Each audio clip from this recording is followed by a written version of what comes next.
So my name's Jeanette, and I'm a member of the recycling crew, but I'm also with Brian over there, co-president of Green Hudson, and we have these climate cafes the fourth Tuesday of every month right here.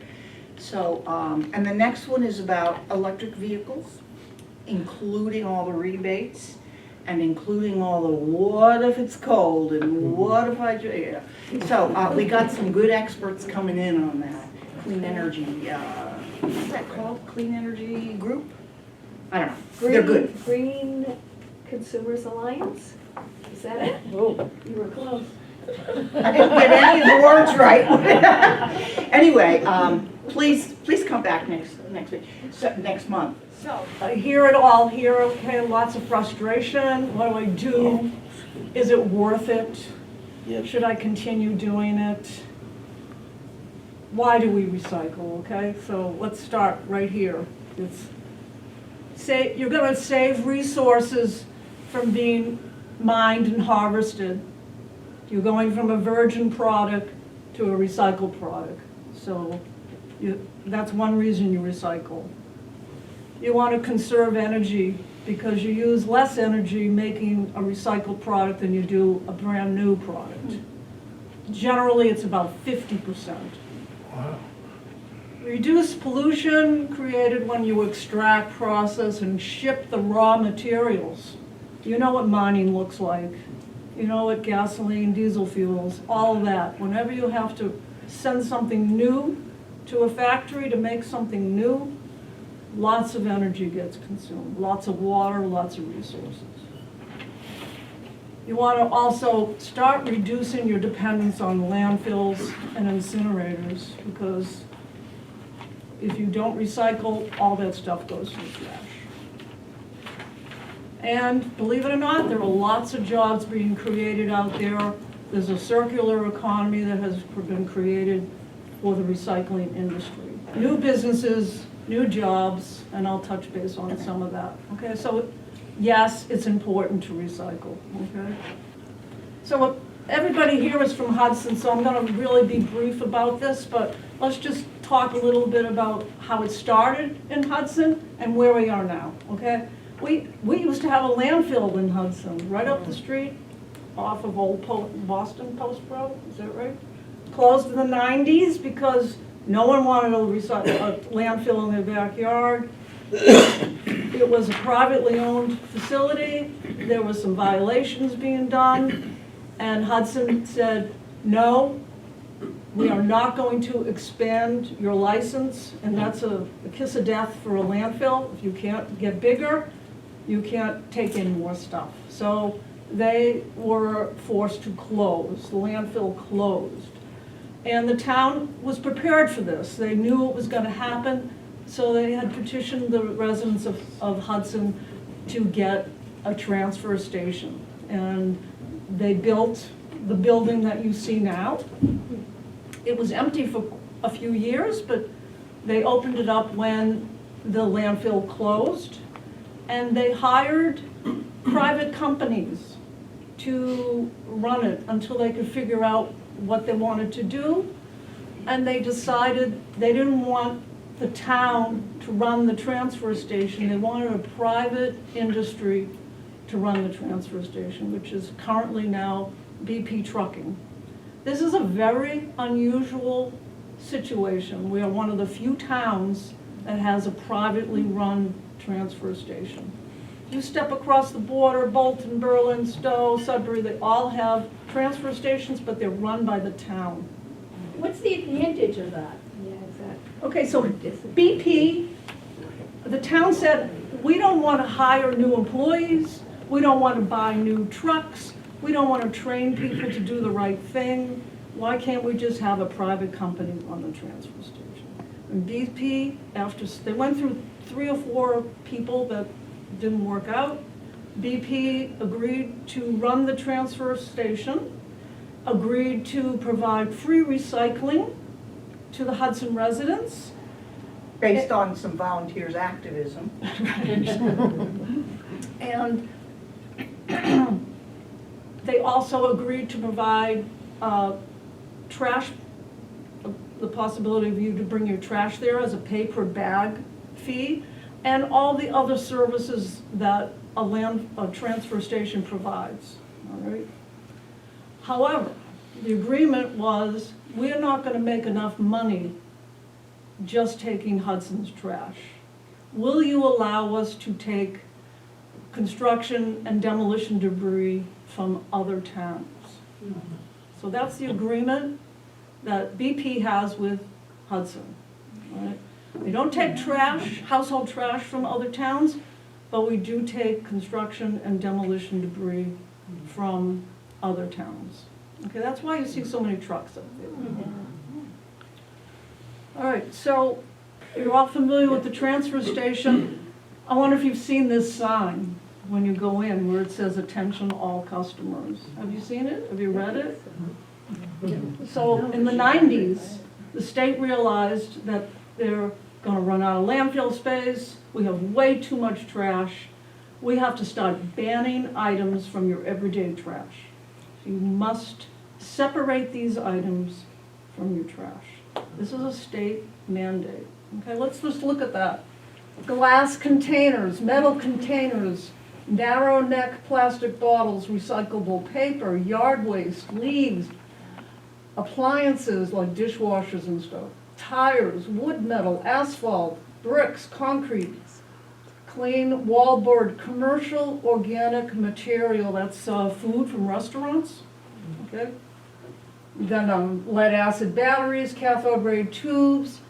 These items must be removed from your trash and put in the appropriate recycling bins, okay? And the one on the right, if you ever see a trash container at you know, at TJ Maxx or whatever, that's also on there, okay? So what this means is that you're supposed to not put these items in your trash. So what's the problem here? There's not enough money to you know, watch for this. Enforce it, yeah. They have very few people that say, don't put this in your trash. And that is not BP's job, okay? The job is on you. You're supposed to do it. They supply the ability for you to do it, But they don't. you're supposed to take it out. But there's no one that's gonna open your trash and look at it. Okay? Isn't that sign on the gate? It is on the gate. So when the gate is open, you can't read it, can No, you? it's right there. As you pull in, it's on the right. Oh, it's on, okay. Right. All right, so there's a couple of additions here that they haven't added on. Anybody know what they are? Mattresses. Mattresses Cloth. and textiles, okay? That's 2022. You're no longer allowed to put textiles in the trash, okay? And you're no longer allowed to put a mattress in the trash. It must be recycled, okay? That's a big difference, okay? And they're easy to recycle. All right? Really? Really? They are. Where? Okay, I'll show you. It's coming. Okay, so what are your current recycling options in Hudson? Okay, if you go to the transfer station, you're gonna sort your items. As you guys all know, the big five, as I like to call it, the corrugated cardboard, the single layer cardboard, your glass, your plastic, and your metal, okay? And the bottle bill, as Tom knows, is a great way to recycle, okay? Not only is it recycling and you get your money back for the item that you paid for, but it's creating a single stream. It's creating a perfectly sorted item, okay? And the bottle bill has been around since the 80s, 1985. Unfortunately, it's not going as well as we would hope. Our return rate on that is running about 35%. Massachusetts is the worst of all 10 states that have bottle bills. We have the lowest return rate on the bottle bill. Okay, and then when the state realized that our recycling rates are horrible, what can we do about this? We're gonna make it easier for everyone. We're gonna create what's called a single stream or a zero sort curbside thing where everyone can just put everything into one bin, and it will all go to the magic place, and everyone will be happy, and people will increase their recycling rates more. Okay? What happens when they instigate single stream, okay? Everybody's happy, our contamination rates go up dramatically because the state didn't follow it with really good education material, okay? What do? What do we not do? What's wrong? What's right? And China really wanted everything that we would give them. They didn't care that the contamination rates were pretty high. When they got a bale of paper, it had 20% of what they didn't want. And they were okay with that for a while until their trash got out of control, and what's called the sword came down and it said, nope, we're not taking any more of your recycling. So that's when the state had to kick into gear a whole big new training for people. What do we not do? And they had to go to the recyclers and say, we want to know exactly what you want, where are the markets, tell us what you want, okay? So where do we go to try to find out all this information? Okay, if you do not know this site, please, if it's the only thing you take home tonight, write this down. recyclesmartma.org. There is so much information here, you really will benefit from knowing about this. But first, you may have noticed that some of your products are starting to have really clear things written on them. For example, this is a cereal box on the bottom here, the yellow one. It tells you the paper box is recyclable, and then it tells you that the plastic bag inside, if you clean it and drop it off at your retailer, you can recycle it there, okay? And that's a new, came out of Canada, I believe, how to recycle .info, okay?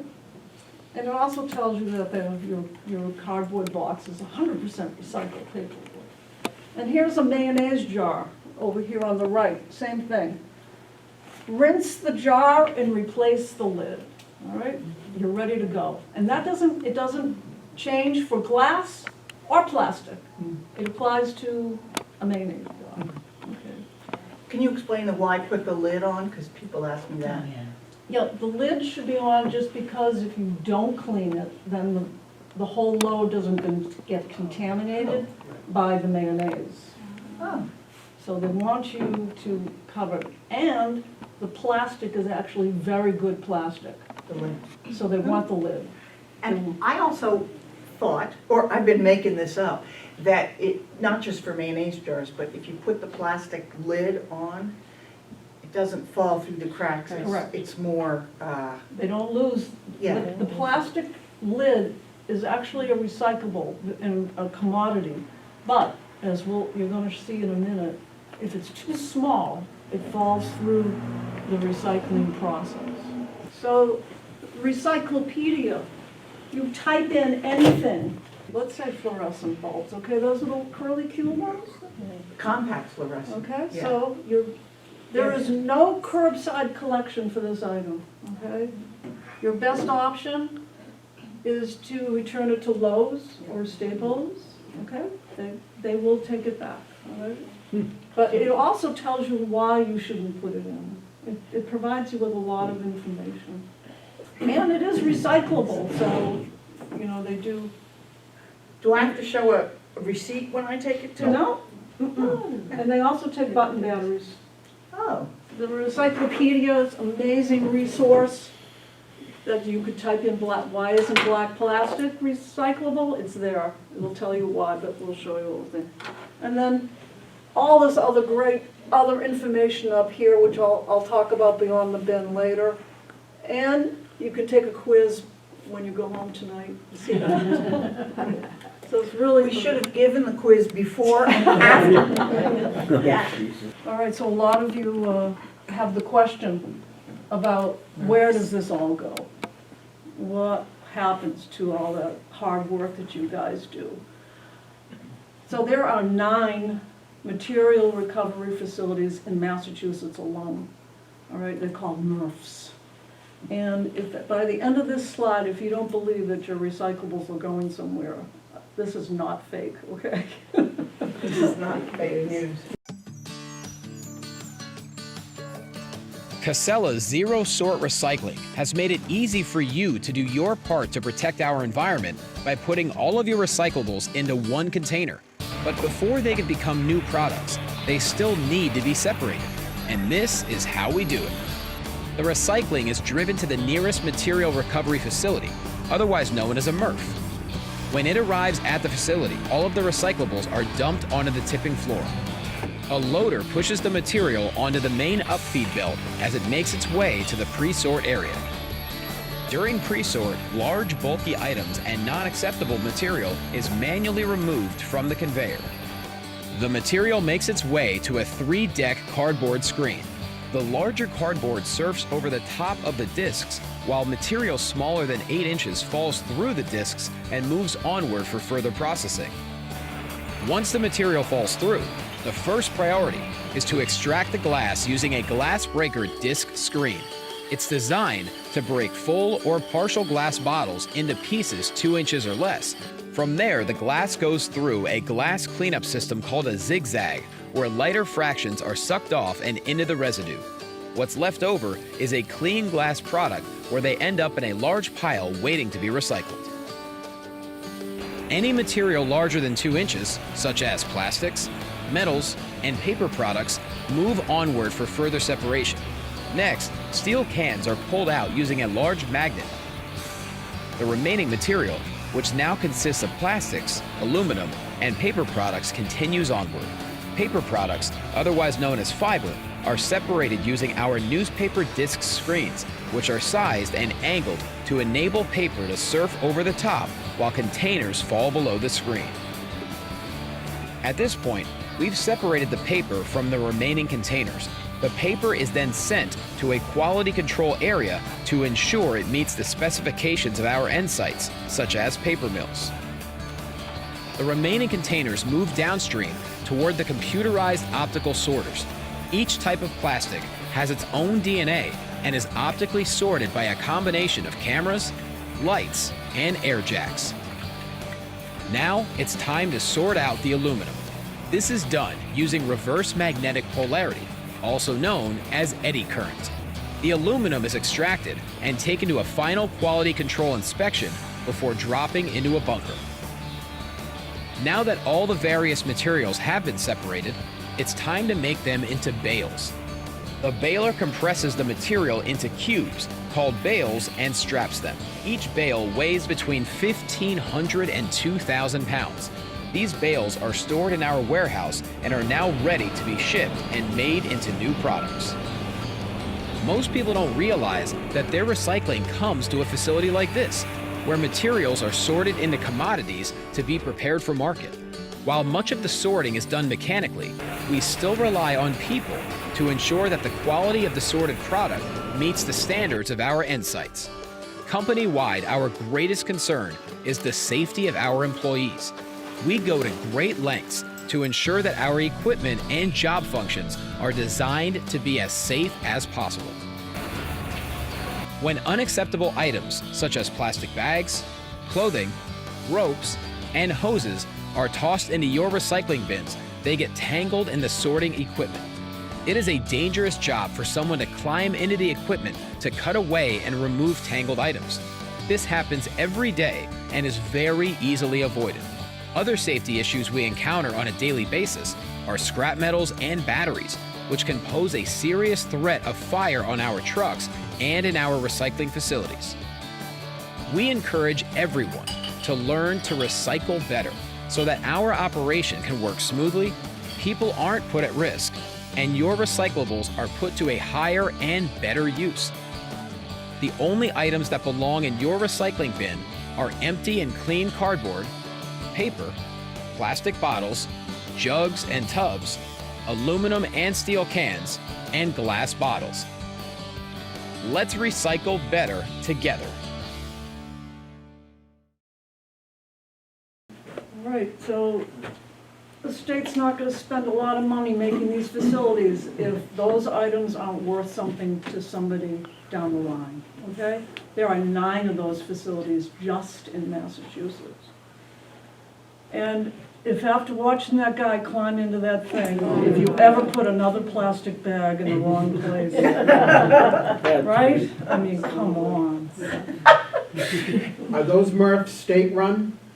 No, they're privately owned. And so, I But mean, that looks very... some of them are subsidized. The one Okay, in that- Springfield is subsidized. Because it looks very heavy on manpower.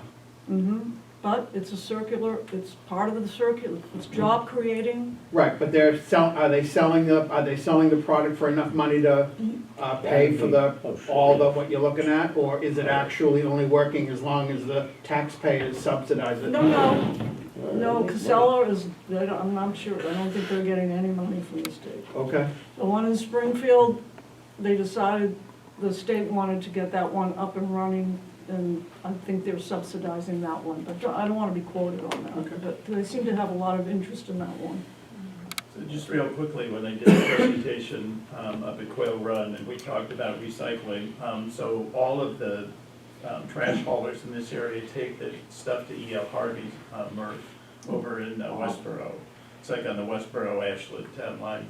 And if you go up to the E.L. Harvey website, they have a very similar thing showing what it is that they do, and they're completely independently owned. I mean, it's a separate company. So they do their own trash hauling, because E.L. Harvey is the one that actually does the pickup at Quail Run. But they also then run the separation, so all of the waste management, the BP, they all take their stuff over to Westboro.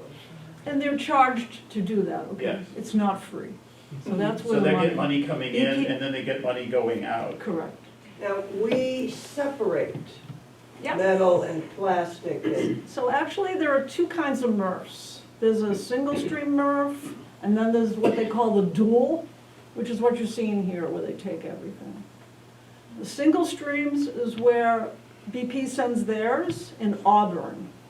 And the difference between that is that a single stream item is a higher price commodity because it's already sorted and it's guaranteed to be what it is, right? Unless, of course, you have the resident who doesn't put the right thing in the right place. Which is why we have volunteers.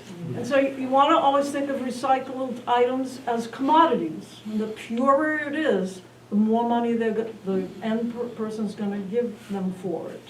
And that's why they really like having us there, because we keep their stuff somewhat clean on a Saturday. What about plastics that contain pesticides, oils, and stuff like that, you know? Hazardous Chemical. waste you're referring to? Well, some of it will be considered hazardous You're waste. not supposed to put that in your recycling bin. Okay. Do not recycle or reuse pesticide containers. Take the following steps. Fill the empty pesticide container with cold water and use the rinse water as if it were a full-strength product in accordance with the label instructions. Repeat that twice. Then don't pour the rinse water down the drain, and once it's empty and triple rinsed, you should wrap it in newspaper and then put it in the trash. Wow. So there you go. Wow, is that from the Recyclopedia? Yeah. Wow. But couldn't you also take it to hazardous waste day? Yeah. So now I'm gonna start talking about the individual items, so this is where you can ask specific questions. All right, so, paper and cardboard is one of the most well-established markets for processing and manufacturing, and one of the most commonly recycled item. And believe it or not, there's a real high demand for it, especially after COVID, corrugated cardboard. They couldn't get enough of it because they were shipping so many boxes to everybody. And it can be recycled probably about 7 times, I think, before you start losing quality. And when you get to the tissue paper, toilet paper, napkin level, that's when your paper is no longer recyclable because the fibers are too short. And that's why we don't want it, and plus there's an ick factor there. Well, right? And so another question we always get, and this is where somebody said, why can't you just make it clear so we all understand what the heck is going on? Because it changed. Because technology changes, all right? Remember the days when you had an envelope and you had the little plastic window and they said, rip it out? Not anymore. The technology has changed so that the plastic just dissolves in their washers now with whatever they're using to make the mold, the paper. And the same thing is happening with pizza boxes. They can handle the grease now. They don't mind the grease. They do mind the food though. Don't leave that pizza slice in there. Take it out. And if you want to scrape the cheese off, it's okay. Compost the pizza slice, Yeah, and also this, that white liner, throw that away. Okay? I know it's complicated, but just want to point out that it's the the oldest recycled item that we've ever worked with. It's strong markets, long established. Mills are opening up in New England as well to handle more, so it's good. And, you know, if you recycle 1 ton of paper, you're saving 17 trees.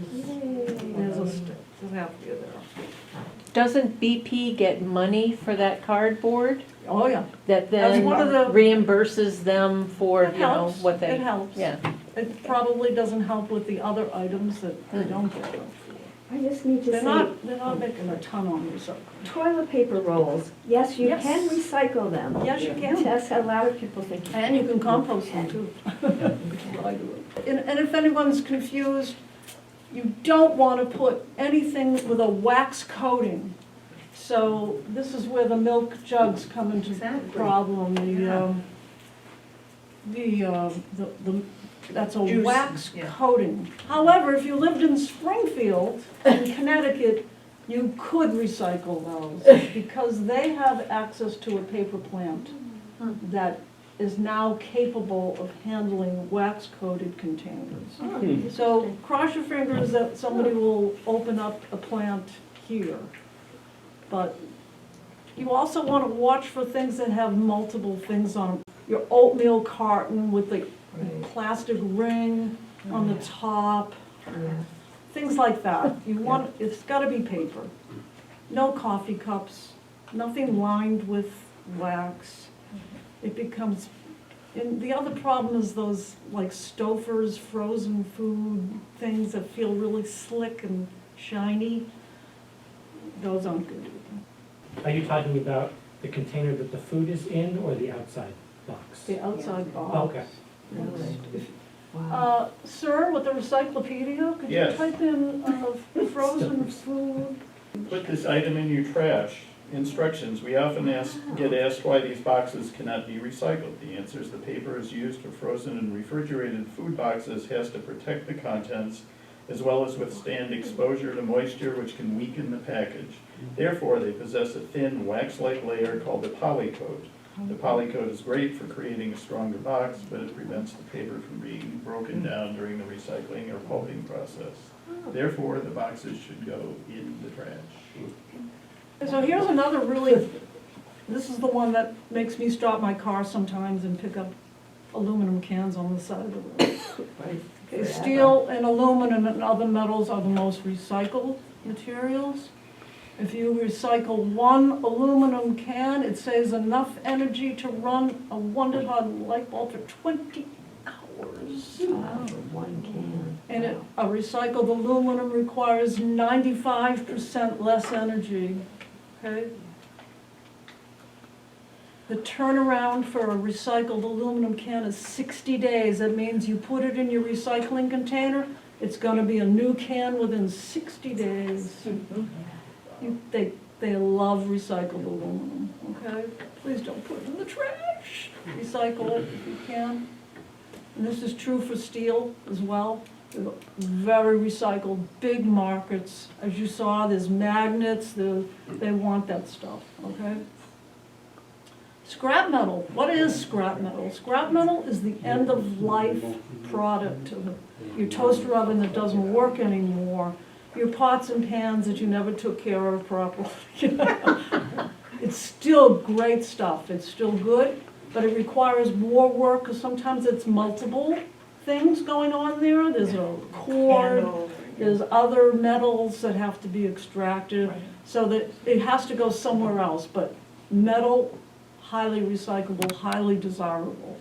And as the slide mentioned, the movie, it's very dangerous, the scrap metal at a MRF, because it creates so much spark sometimes when it goes through a shredder or a manipulator, not to mention the cords.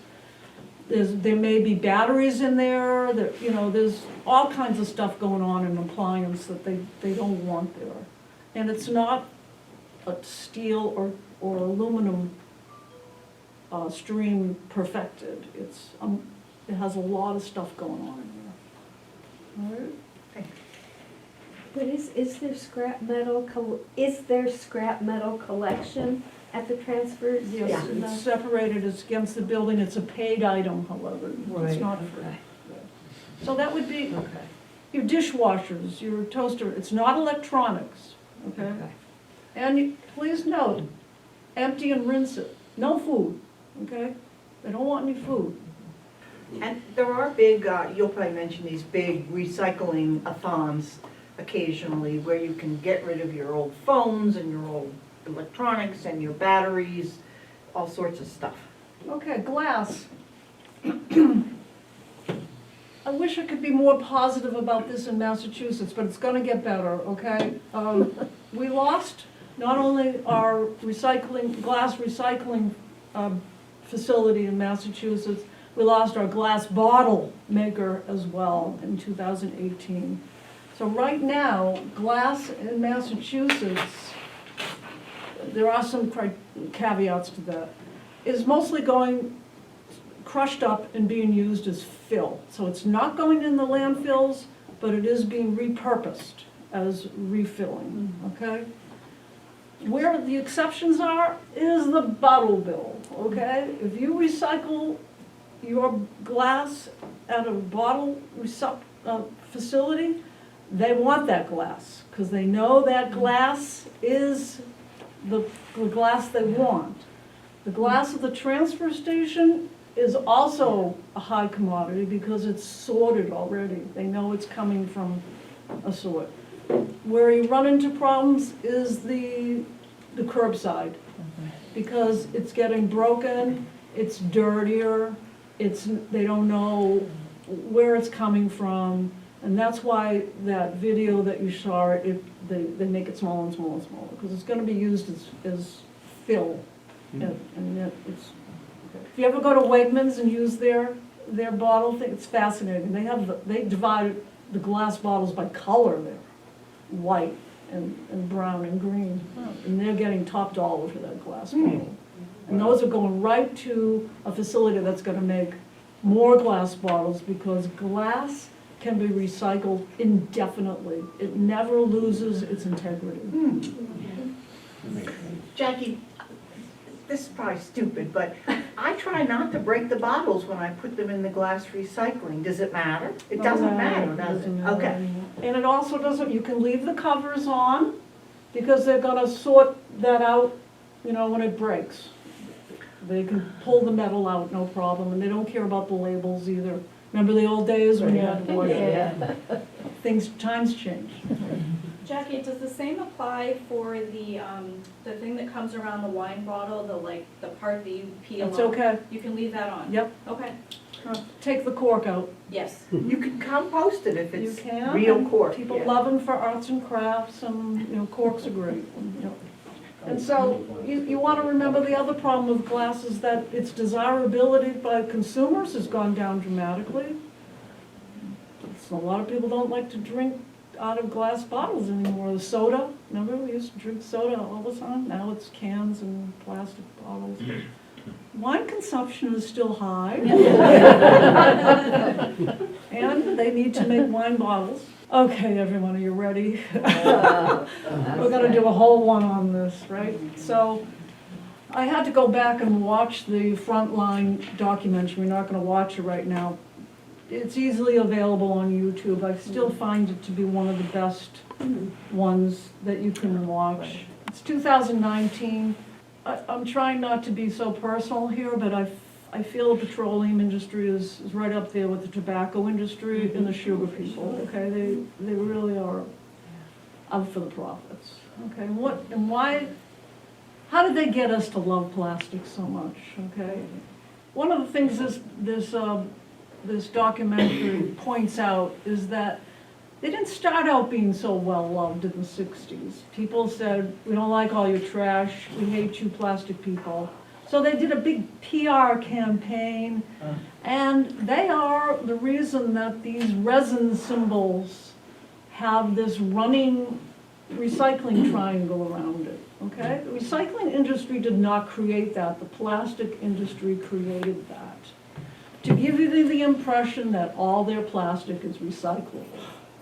And they did this way before there was any industry capable of recycling plastic. So unfortunately now, there are some good recycling markets for some of the plastic, but not all of these that you see. Number 4 and number 6 are your polystyrenes, your plastic. I'm not going to get into the specifics because I'm not a chemist, but your biggest market right now is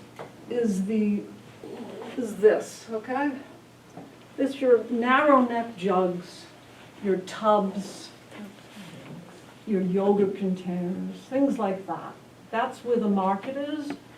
And the state realized that they were having this problem where people were following the guidelines. Oh, it's got the running thing, so that must mean that my plastic thing is recyclable. And the markets are better than they were, but they're still not as strong as they used to be.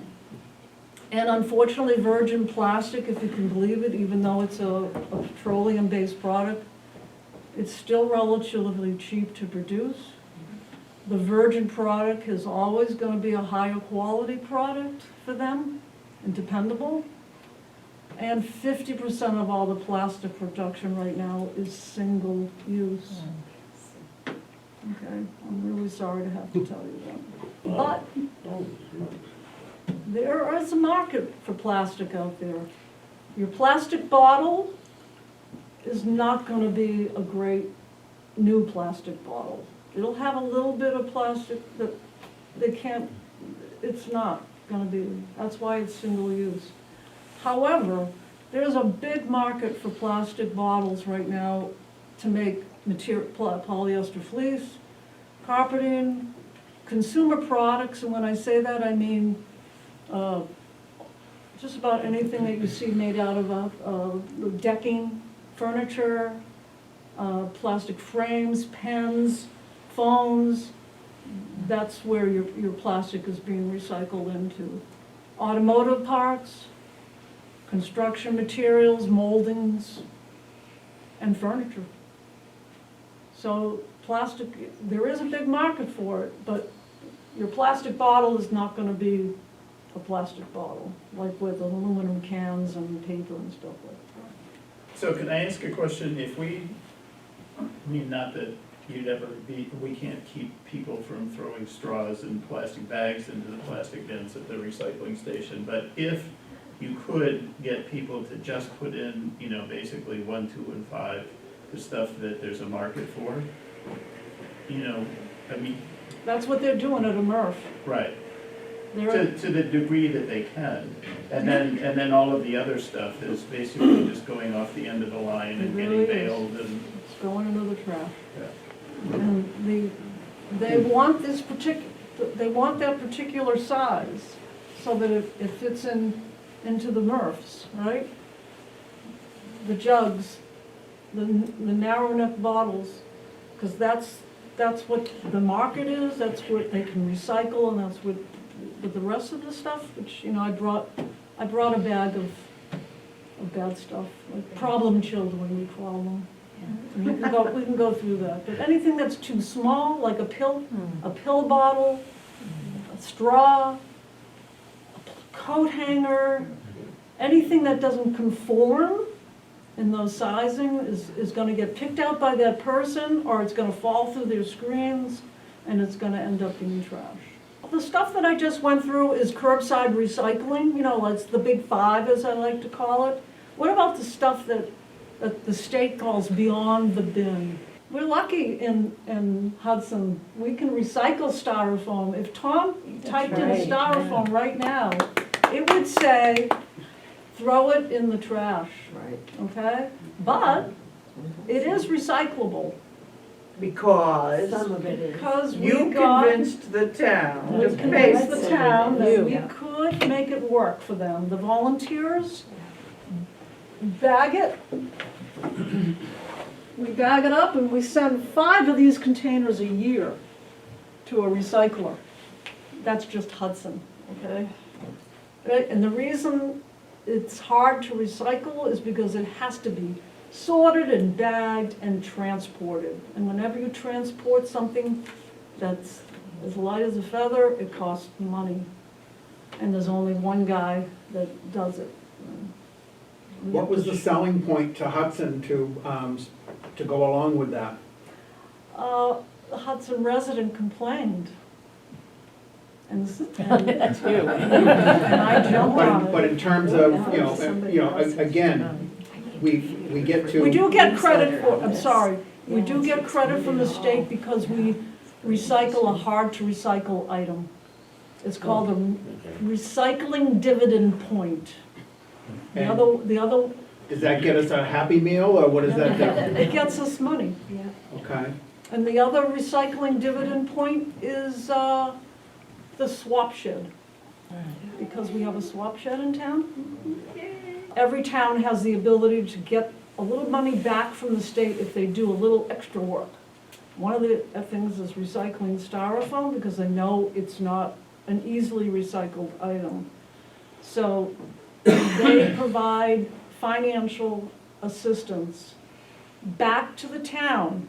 That money has got to be used for recycling initiatives, which allows us to ship the styrofoam to a recycler. so state, it comes from the state then? Comes from the state? It comes from the state, probably a bottle bill money, you know, that doesn't get spent. So beyond the bin, these are 4 items that you cannot put in your curbside recycling, right? Where do they go? Well, you guys should all be aware that your plastic pads can go back to the retailers. This is a picture of the Walmart box, okay? They will take all of these kinds of bags back. And someone was asking about, I want to know about textile recycling. Yeah, the locations. We were actually way ahead in Hudson. We have these bins available. The mandate went down 2022, and we have these in 2021. This is a company called Bay State Textiles. Just if you want to know what they do with the textiles, just log in and they'll tell you what they do. But here's one is an example of how industries have been created. There's now at least 3 other companies that will also give you a rebate back for every pound that you put in to these bins. So the ones in Hudson, there's one at every school, and there's 2 at the transfer station. Okay, and when I say textiles, that's anything: shoes, belts, pillows, stuffed animals, backpacks, Purses. clothing, Yeah. and flip-flops, and there's a long list. It's not just clothes and shoes. It's a long list of textiles. You're not supposed to put those in the trash anymore, okay? And the advantage to this is every pound is a rebate back to the school. They can do whatever they want with that money, okay? There's no restrictions. And if you don't, here's a staggering amount that just Hudson last year, 90,000 pounds Do the math on that. That's last year alone. The year before, it was 54,000 pounds. That's diverted textiles, just Hudson. I can't believe, I ask her every time, is that pounds, really? How many collection bins are there for textiles?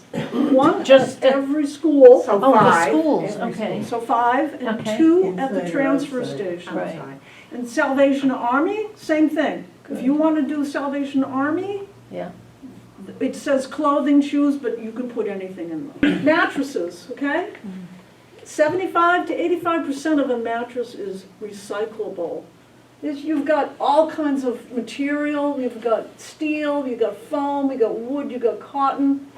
The only time they don't want it is if it's disgusting, okay? If it's wet, moldy, and lots of body fluids and stuff, okay? I'm sorry, I have to be one. That goes in the trash, okay? But there's a lot of mattresses out there that are sitting in people's bedrooms that aren't being used.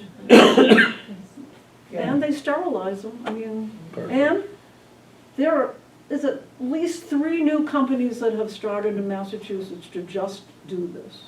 Jobs, good community. All right, so you're all, you know, I hope you've gotten a little bit of a hopeful picture that your recyclables are going somewhere and they are being recycled.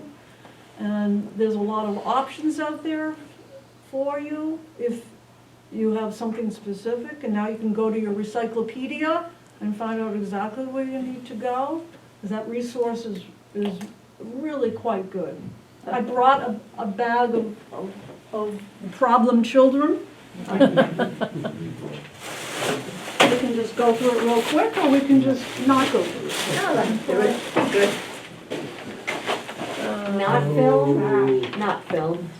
Not good. Number 7, it says, I don't even know what the heck. Oh, really? Yeah, okay. And I always do it, I call it the crinkle test. If you hear that sound, not a good sound. We'll give another crinkle test. Yeah, no. Oh, no. I know, Oreo cookies. I hate It's just, it's crap, it's crappy plastic. Threaded, wax-coated container Right. with a plastic top. You know, can you make it more difficult to recycle? Right. Yeah.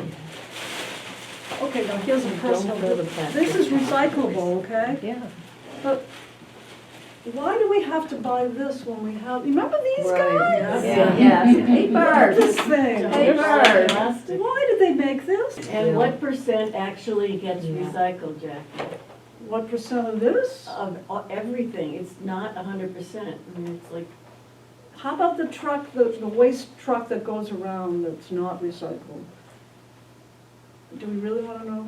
40% of that trash is recyclable. 40% is recyclable of trash. Okay, here's a good example, air pillow. Okay? Yes. In film, not Bring it back to paper. Bring it back to Walmart. Right. Film. It's recyclable, Stop and Yeah. shop, okay? You mean like Not the a bin. With your plastic plastic the bags. grocery store? Yeah. Your film. grocery And store bubble- has bubble places wrap. for it. Bubble Good. wrap. Can't you put it in a recycling bin? No. No. Just like a plastic bag. No plastic bags in recycling bin. This is what they call a tangle, you know, saw that guy getting in there? It's reusable though, people. Yeah. Right? We get them in the swap shed. Yeah, we got a fresh start, would love this for Can their you do your families. best Joan Crawford impression with Yes, that? no. Okay, here's the deal. That's a tangle. Yeah. That poor guy's gonna jump into that horrible thing and pull it out. All right, it's trash. Okay, here's a problem. Yeah, no, because. This is recyclable. This is the one thing they don't want you to include is this top. It's got metal inside. They make it difficult for you.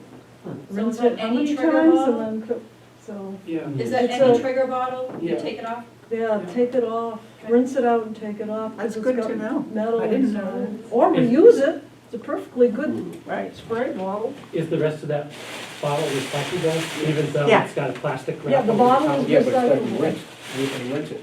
I mean, I really. No. Must we buy our Bags. oranges in plastic? Right, don't buy them in those bags. Crinkle test, Yeah. crinkle, crinkle. Last one. Oh, really? Too small. Too small. Okay, do you Yep. wanna recycle all this stuff? Would you like to recycle it? Yes. TerraCycle. What's TerraCycle? TerraCycle.com. We buy the kitchen separating box. Wow. You can put everything in that box. That's the company that will set up, like, where can I put all my almond milk containers? And they work with the makers. All right. Drink You have off. sound? Yes, it's a plastic bag, but it's not if it says number 2 or 4 on it, you're good to go. But No. if it doesn't happen, no. Okay, here's another one. Toothpaste holder, No. too Well, small. when you want, when you're ready. Oh, No. oh. Cut them apart too.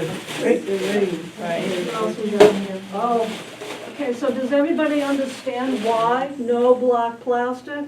No, I don't understand. Infrared, the Can't infrared, see through it, so the Yeah, the infrared lights that they use to separate plastic, it can't be detected what it is, what type of resin it is.